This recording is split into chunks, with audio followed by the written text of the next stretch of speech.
When he prayed, look at what happened. But the Amazing. children struggled together within her, and she said, if it is so, why then I am this way? So she went to inquire of the Lord. Look at the effect. Because the husband prays, the wife also begins to understand the importance of prayer. Responding to the situation.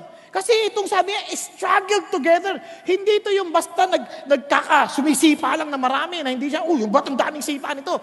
Hindi ganun. Pag sinabi yung word na jostled or struggled, ang word na yan ay para kang binubugbog. As in, it is something wrong. Na ganyan, para kang napapasa-pasa. Kasi sabi niya din, Lord, ano to? Nagkakagulo to.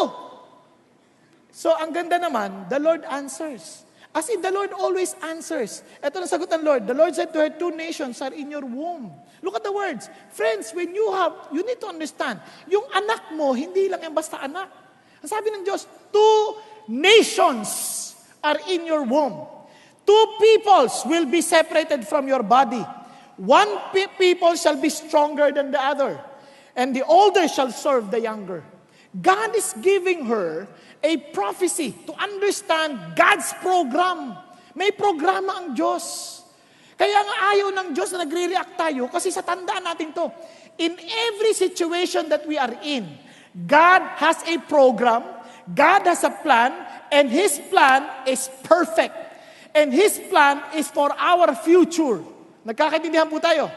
It is not to destroy us. It is not for our calamity. It is for our good. Kaya sabi ng Bible, if you trust God and you love God, sabi ng Bible, all things work together for good. Tama ba? Kaya, sa halip na mag-react ka, may pangyayari parang, nakakainis naman to. Pause for a while. Pray. Then you will understand that God has a program. Nagkakaintindihan po tayo. So yan po ay importante nating maintindihan. Yan po ay napaka-importante natin maunawaan. So friends, when we are in a situation, when we are in trouble, when we are somehow, we have a problem, we are in a very challenging situation, anong gagawin natin? Choose to pray. And don't react, but respond. Paano mag-respond? Pray. Be patient and pray.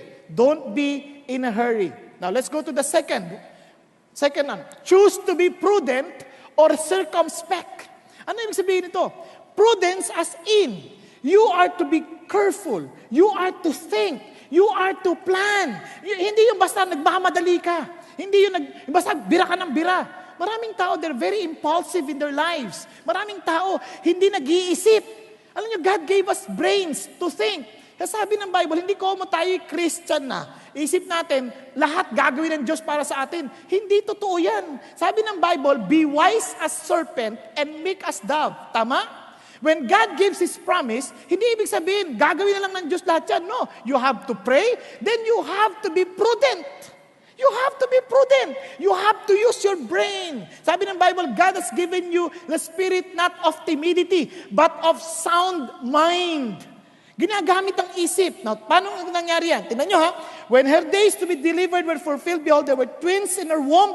The first came forth red, all over like a hairy garment, and they named him Esau. Yung anak po, balbon. Kaya sabi nga na, pula-pula pa. Kaya tinawag siyang Esau. Kasi yung Esau, balbon. Yung sa atin, ang Esau, maitim. Dahil barbecue. Iba yon, Isaw yon, Isaw. Diba? Ito, iba. Now, ito naman, sabi, afterward, his brother came forth. Ano napansin nyo? Kambal sila, nakakapit yung kakambal. Lumalabas na lang, nakakapit pa. Amazing. Sabi niya, with his hand holding to Esau's heel, so his name was called Jacob. Kasi ibig sabihin, nakakapit. Parang yung pakakapit na yon, ang ibig sabihin sa Tagalog, mang-aagaw. Nagkakaintindihan po tayo. Kaya yung word na Jacob, parang ang ibig sabihin niya, ang connotation niyan, manloloko, manlilinlang, magnanakaw, at mandaraya, ganyan. Parang ganyan ang dating. Pero dito sa kalagalagayan nito, ang iniisip lang nila at that time, kasi nga nakahawak, kaya parang inaagawan niya ng pwesto. Parang dapat, siya yung panganay, parang gusto niya, ako din. Parang gano'n, inaagawan niya, parang nakikipagkarera si Jacob. Nagkakaintindihan po tayo. So, pinangalanan ng San Jacob. Now, ilang taon na ho nung anak? 60 years old. Now, tuloy tayo.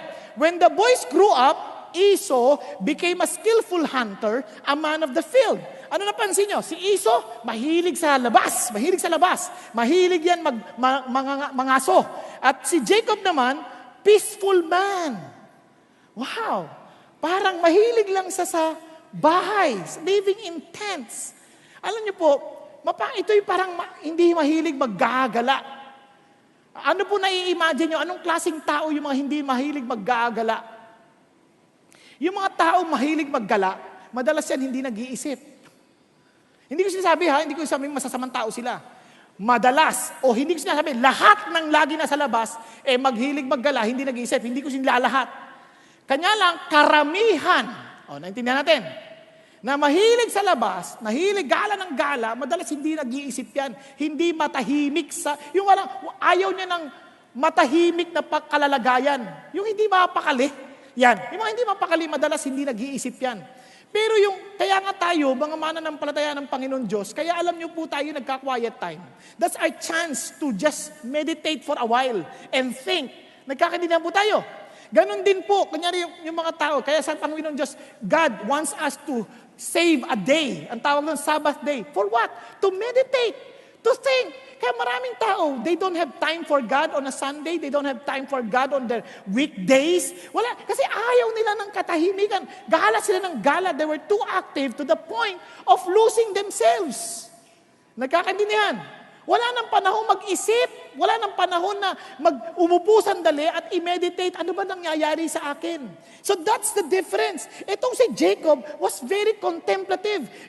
Talagang lagi nag-iisip. He's a peaceful man. Kaya pansinin nyo, now Isaac loved Esau because he had a taste for game, but Rebekah loved Jacob. Kadalasan naman mga lalaki ganyan eh. Yan ang anak ko. Nag-uuwi ng mga napapangaso. Tay! Pero yun lang yun. Tay! Minsan hindi natin nag-iisip. Sasample lang ko kayo. Halimbawa lang. Bibigyan ko kayo ng mga case scenario. Parang exam. Halimbawa lang, merong mga 10 bata naglalaro sa riles ng tren. Kung saan, doon dumadaan yung tren. Okay? Yung isang bata, mag-isa lang. Doon siya sa riles na walang dumadaang tren dahil alam niya doon ang safe. Naintindihan? Ngayon, parating na yung tren.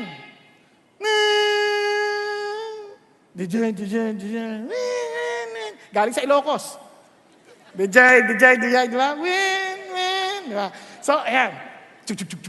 Eto. Problema, masasagasaan yung mga bata. 10.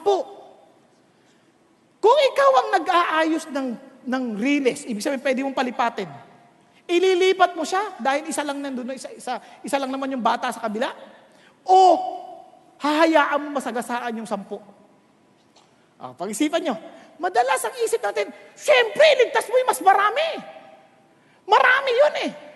Marami nga, pag inisip nyo mabuti, sila naman na may kasalanan eh. Nagpunta sila doon sa lugar na pinadaanan ng tren. Kaya hindi ko mo marami, tamain ka lang iniisip. Madalas yung marami, hindi nag-iisip. Kasi sabi ng Bible, many will enter the wide road kasi hindi sila nag-iisip. Only few enter the narrow gate. Karamihan ng mga nag-iisip, karamihan ng mga pinag-iisipan ng kinabukasan, kakaunti. Tingnan nyo sa eskwelahan. Sino mga nag-iisip madalas? Kakaunti. Ilan lang ba nag-o-honor sa eskwelahan? Hindi naman lahat, tama? Kasi karamihan sa kanila, hindi nag-iisip.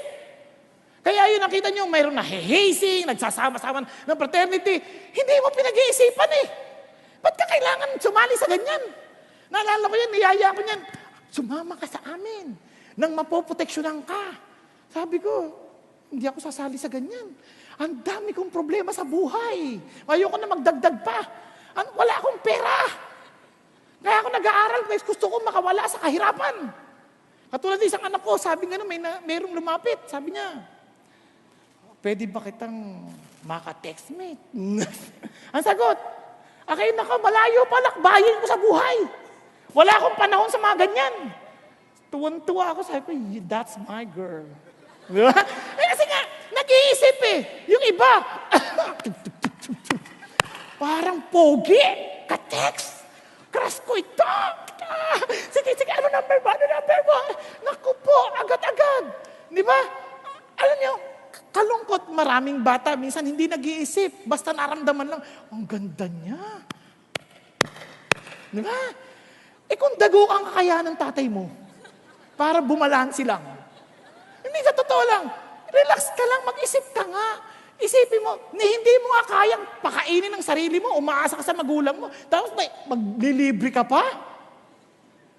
Tingnan nyo. Ang sama ng loob nyo, di ba? Kasi hindi nga, kaya nga ako nung binata ko, hindi ako nandiligaw. Hinahayaan ko silang manligaw sa akin. Kalimutan nyo na yan. Erase.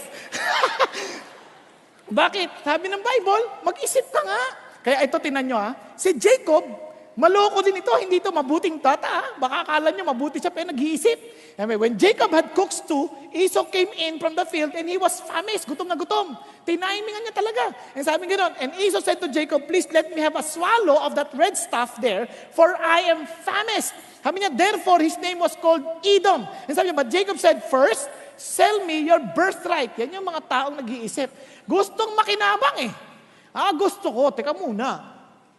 Bibigyan kita. Pero, bigay mo sa akin yung karapatan mo bilang panganay. Alam nyo kasi, yung karapatang bilang panganay, ibig sabihin yan, ako magiging spiritual leader. Nagkakaintindihan tayo. Ako magiging talagang ako yung... Kasi tinim nyo, anong pakialam niya sa birthright? Pag-isipan ninyo. Sabihin natin, binigay ko yung birthright kay Jacob. Sabihin natin, binigay ko kay Jacob. Yung tatay ko pa rin naman magde-decide, hindi naman kung mana lang pag-uusapan yung tatay niya pa rin na magde-decide, si Isaac, kung kanina ibibigay kanyang pamana. Tama ba? Nagkakaintindihan tayo. So, hindi naman siya Kanya lang, sa kalang dalawa, iniisip ni Jacob, teka muna, gusto ko yung birthright. Siguro, lagi siya na sa bahay, lagi niyang kakwentuhan ng nanay niya, lagi niya naririnig ang mga sinasabi ng tatay niya tungkol sa plano ng Diyos. Gusto ko yan, ako yung spiritual leader. Para pagdating ng araw, sa aking lahi po, darating yung pangako. Kahit hindi ko naintindihan yung pangako na yan, pinag-iisipan ko, lamang ako dito. Nagkakaintindihan tayo. Pinag-iisipan niya mabuti. Ngayon, sabi niya, but Jacob said, first sell me your birthright. Hindi ko sinasabing tama yung paraan ni Jacob, Hindi ko sinasabi. Ang sinasabi ko lamang, itong taon to, mapag-isip. Now, Esau said, behold, I am about to die. So what's use then is the birthright to me? Mamamatay na ako, no? Bakit napakialam ko sa birthright na yan? Wala akong pakialam dyan. And sabi niya, Jacob said, sige, pero mangako ka muna. It's between you and me. Promise! Nangako. And he sold to him and sold his birthright to Jacob. Isipin ninyo, and then Jacob gave Esau bread and lentils too, and he ate and drank and rose and went in his way. Parang sabi niya, okay na, kakain na ako, alis na ako.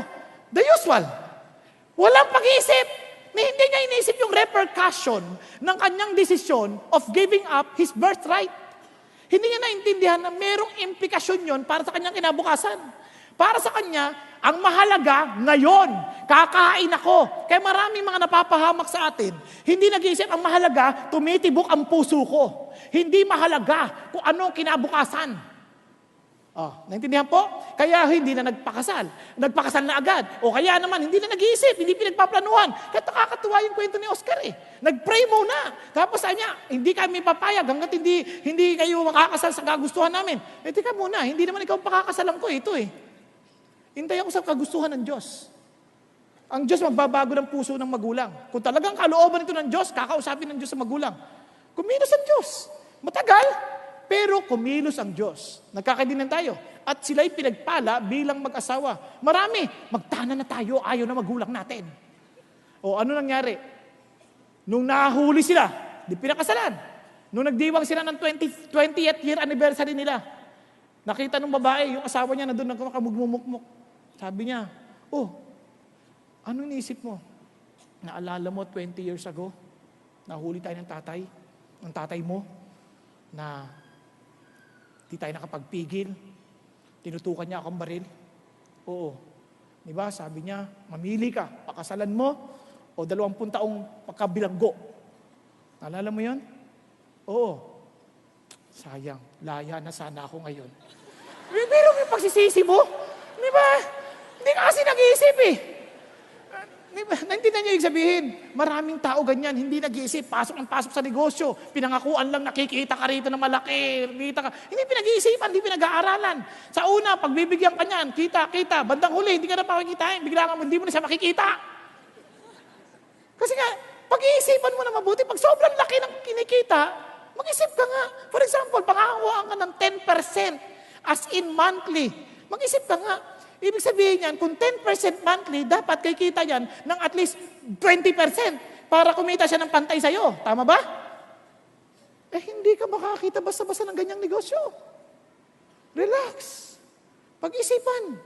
Be prudent and circumspect. Naintindihan po tayo. Kaya sabi niya, ulitin ko, kaya ho maraming tao, dan ho nahuhulog. Okay po? Pangatlo, sensa na kayo, wala tayong enough time. Pangatlo, choose to be long-sighted. Choose to be long-sighted. You want not to react, but respond. Malayo dapat ang tingin, hindi malapitan. Tingnan nyo, balikan natin ulit si Esau. Sabi nga when Jacob had cooks too, Esau came in from the field and he was famished. And Esau said to Jacob, please let me have a swallow of that red stuff there, for I am famished. Therefore his name was called Edom. Then Jacob said, first sell me your birthright. Esau said, behold, I am about to die. So of what use then is the birthright to me? Imposible naman, para lang sa sopas na yan, mamamatay ka. Ano ka ba? Pansinin niyo po, marami ang nahulog sa kasalanan ng immoralidad. Hindi ba kawala? Bakit ano sinasabi? Magpapakamatay ako pag iniwan mo ako. Ikaw naman, Pastor, konsensya ko yan. Pag nagpakamatay siya, Pastor. Hindi totoo yan, maniwala ka sa akin, hindi siya magpapakamatay. At kung sakali magpakamatay siya, kasalanan niya yun, hindi ikaw. Kasi kasalanan yung ginagawa niyo eh. Iwan mo. Hayaan mo si God sa kanya. Pag nagpakamatay siya, silang dalawa ng Diyos mag-uusap, hindi ka kasali. Basta you follow God. Naintindihan natin? Kasi isipin mo yung long term. Yung mas malayuan, anong epekto niyan sa'yo? Anong epekto sa pamilya mo? Anong epekto niyan sa kinabukasan mo? Anong epekto sa anak na magiging anak mo? Anong epekto niyan sa pangkalahatang bayan ng Pilipinas? Abay, wala bang epekto yon? Isipin mo, napakaraming bata, walang magulang, dahil sa kanilang pansariling mga agenda, lumaki ng walang tatay, dahil sa sarili ng kapakanan. Kawawa. Kaya yung bata, walang model na tama. Ang epekto niyan sa buong bayan, apektado. Buong mundo, apektado. Kasi nga hindi sila malayuan tumingin. Laging pangmalapitan lamang. Sample, mga anak, hindi nag-aaral. Akala lang, ngayon lang. Hindi, may epekto yun sa kinabukasan. Tandaan niyo ito ha. Yung pleasure, may kabayaran yan. Ang kabayaran ng pleasure, either bago yung pleasure o pagkatapos ng pleasure. Sa bawat kasiyahan ng buhay, may kabayaran yan. Mamimili ka lang kung magbabayad ka muna bago ka magsaya o magsasaya ka muna bago ka magbayad. Parehong may bayad yan. Kaya lang tatandaan mo, pag nagbayad ka sa huli, mas mahal kasi may interest. Nagkakaintindihan po tayo. Kaya marami ho ang napariwara, marami po ang kaibigan, nakita ko na po yun. They chose to enjoy their lives when they were studying. At the end, they're groping for life. Pero sa awa ng Diyos, itong tinuturo sa atin ng Panginoon to tell us, anak, huwag kang magmadali, huwag mo shortcutin, huwag mo solusyonan ng mali ng isa pang mali. Pwede ka bang sandaling magintay at magtumingin ng malayuan? Tingnan niyo po si Jacob, si Esau. Walang pagtingin ng malayuan. Tingnan niyo sabi ng Bible sa Hebrews. Samahan niyo lang po ako sandali sa Hebrews 12. Tingnan niyo. That there be no immoral. Sorry. Atrasan natin muna. Pursue peace with all men and the sanctification without which no one will see the Lord. See to it that no one comes short of the grace of God, that no root of bitterness is springing up causes trouble, by it many be defiled. Sabi niya, that there be no immoral or godless person like Esau, who sold his own birthright for a single meal. Si Esau, walang galang yan sa bagay ng Diyos. Kasi naintindihan, he despised his birthright, sabi sa verse 34. And sabi niya, he is an immoral person. Bakit? Wala siyang inisip sa bagay ng Diyos. Daw, sabi niya, for you know that even afterwards, when he decided to inherit the blessing, he was rejected. For he found no place for repentance. He was not even willing to repent. And sabi ko though he sought it for with tears, iyak-iyak siya. Huwag kailangan kayong blessing. Kahit na umiyak ka ngayon, pinili mong magsaya ngayon, kumain ng soup ngayon, at hindi ka nagtiis. Sabi ng Diyos, anong epekto? Iiyak ka bukas. Nagkakaintindihan tayo? Now, tingnan nyo anong klaseng tao si Jacob, si Esau. Para maintindihan nyo lang. 26, para maintindihan nyo. When Esau was 40 years old, sabi niya, married Judith, the daughter of Beeri the Hittite, and Basemath, the daughter of Elon the Hittite, and they brought grief to Isaac and Rebekah. Anong klaseng anak si Esau? Sarili lang lagi iniisip. Nagpakasal, dalawa pa, sabay. At anong sabi? Nasaktan yung magulang. Hindi man lang nagtanong sa magulang, hindi man lang nagsabi sa magulang. Ganyang klase si Esau, lagi nagmamadali, walang pagtingin sa malayuan, ni hindi niya iniintindi ang nararamdaman ng kanyang mga magulang. Hello mga anak, di ba't minsan ganyan ang tukso sa atin? Minsan di natin iisip yung paghihirap ng magulang natin. Ang inisip lang natin, tayo magsaya. Ano ka ba? Hindi mo ba naintindihan yung kinakain mo sa pang-araw-araw, pinaghihirapan ng magulang mo? Siyempre, may mga ilang magulang na ganyan, anak, ba't ka nagnakaw sa eskwelahan? Ba't ka nagnakaw ng lapis? Nakakahiya ka. Sana sinabi mo sa akin, kumuha lang ako sa opisina. May mga ganyang magulang, siyempre, gagayahin lang ng anak.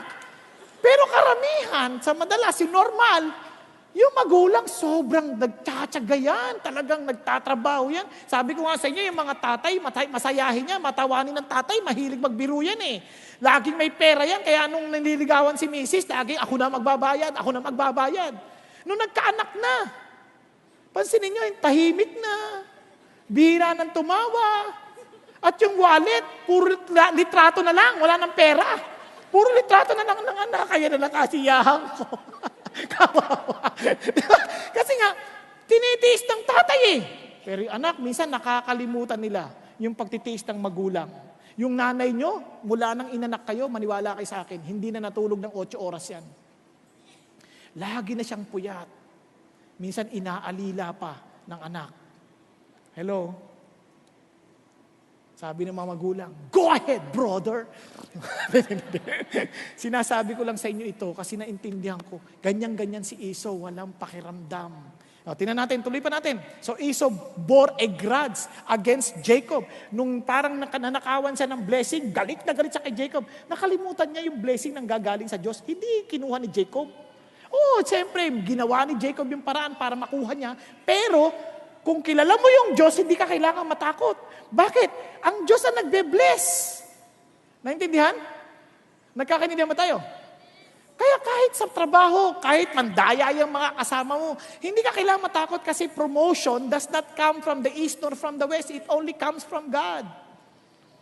Ang sabi ng Lord, He alone can give the ability to gain wealth. Ang Diyos ang nagbibigay, hindi tao. Kaya kung dinaya ka sa mga kontrata, relax ka lang, matuto ka doon sa mga pangyayari. Pero hindi mo kailangan magalit. Bakit? Hawak ng Diyos ang kinabukasan mo. Nagkakaintindihan? Kaya don't react. Respond. Pakisabi sa katabi mo. Please, don't sleep. Tuloy tayo. Now Esau saw that Isaac had blessed Jacob and sent him away to Padam Aram to take himself a wife from there. And then when he blessed him, he charged him, saying, you shall not take a wife from the daughters of Canaan. And then that Jacob had obeyed his father and gone to Padam Aram. Then look at this. So Esau saw that the daughters of Canaan displeased his father Isaac. Doon niya palang nalaman na hindi pala natutuwa yung tatay niya. Kasi nga lagi siya nasa labas eh. Now Esau went to Ismael and married besides the wife that he had. Nag-asawa na naman. Again, wala namang pagtatanong sa tatay. Kawawa. Ganyang klaseng tao. Kaya ho yan nagre-react. Naintindihan ninyo? Kaya patong-patong na sakit ng ulo ang nararanasan ni Esau. Kaya sa bandang huli, para siyang naiisaw. Hindi totoo. Nasa sa inyo naman ang pagpili. Mamimili ka lang naman. Kaya sinasabi lang ng Diyos, napakabuti ng Diyos. He wants to bless all of us. but it is our choice. So friends, choose to be long-sighted. Let me end because of our lack of time. Gusto ko lamang pong kwentuhan kayo